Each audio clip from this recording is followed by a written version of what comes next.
मैं आपको अपने मित्र नीलेश की बहन नीलिमा और उसकी साली नीतू की याद बीती आप लोगों को बताना चाहती हूँ।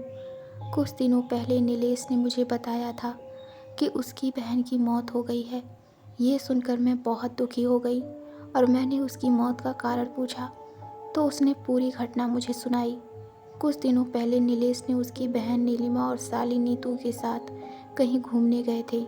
नीलेश की बहन और नीतू दोनों बहुत अच्छी दोस्त थीं। लौटते वक्त काफ़ी रात हो गई थी। रास्ते में उसकी बहन की तबीयत खराब हो गई थी। उसे काफ़ी ठंड लग रही थी। हमारा घर अभी भी 100 किलोमीटर दूर था और रास्ते में कोई भी रुकने की जगह नहीं मिल रही थी। थोड़ी देर के बाद हमें एक होटल दिखाई दिया तो नीतू ने होटल में रुककर उसकी बहन को आराम करने को कहा। उस होटल के काउंटर पर हमने जब रूम के लिए पूछा तो उसने बताया कि सभी रूम फुल थे क्योंकि उस रास्ते पर केवल वही ढंग का होटल था। लेकिन तभी होटल के मैनेजर ने बताया एक रूम खाली था, रूम नंबर 13। हमने वो रूम ले लिया। जैसा कि आप लोग जानते हैं कि रूम नंबर 13 को अशुभ माना जाता है और कई होटल में इस नंबर का कोई रूम नहीं होता। लेकिन ये होटल काफ़ी साल पुराना था। जैसे ही वो तीनों उस रूम में गए तो उन्हें नेगेटिव एनर्जी महसूस हुई।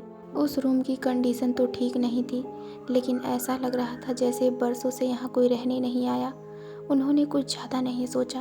अब वो अपनी बहन नीलिमा के लिए काउंटर से पेन किलर लेने को गया। काउंटर से टैबलेट लेकर जैसे ही रूम में आया तो देखा कि उसकी बहन बालकनी में खड़ी बातें कर रही थी। नीलेश ने सोचा नीतू और उसकी बहन दोनों बालकनी में बातें कर रही हैं, लेकिन जैसे ही उसके पास गया तो उसकी बहन के अलावा कोई नहीं था। उसने उसकी बहन से पूछा कि तुम किससे बात कर रही थी। उसने अपनी बहन से पूछा कि तुम किससे बात कर रही थी तो उसने सिर्फ सर हिलाकर मना कर दिया। तभी नीतू वॉशरूम से आई। नीलेश घबरा गया कि अगर नीतू वॉशरूम में थी तो नीलिमा किससे बात कर रही थी। नीलेश ने नीलिमा को टैबलेट दी और सो जाने के लिए कहा। अब नीतू और नीलिमा दोनों बेड पर सो गए और नीलेश सोफे पर सो गया। सुबह जब क्लीनर कमरे की सफाई के लिए आया तो दरवाज़ा खुला था और वो जब अंदर आया तो देखा कि कमरे में खून ही खून था और नीलिमा मर चुकी थी।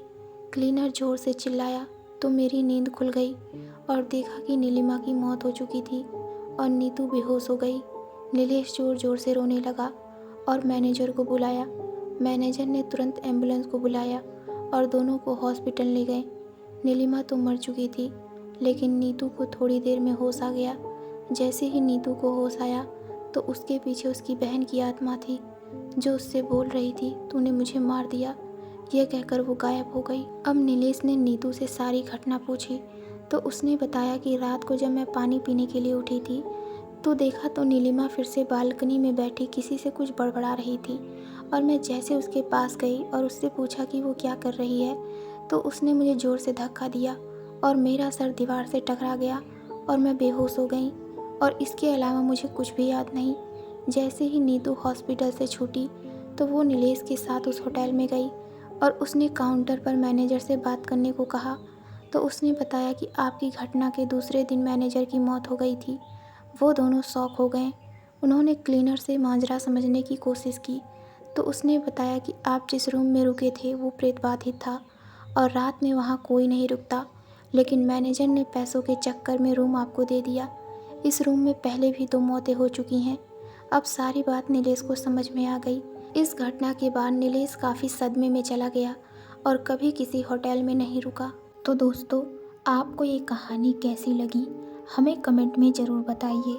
तो मिलते हैं एक नई डरावनी कहानी में। धन्यवाद।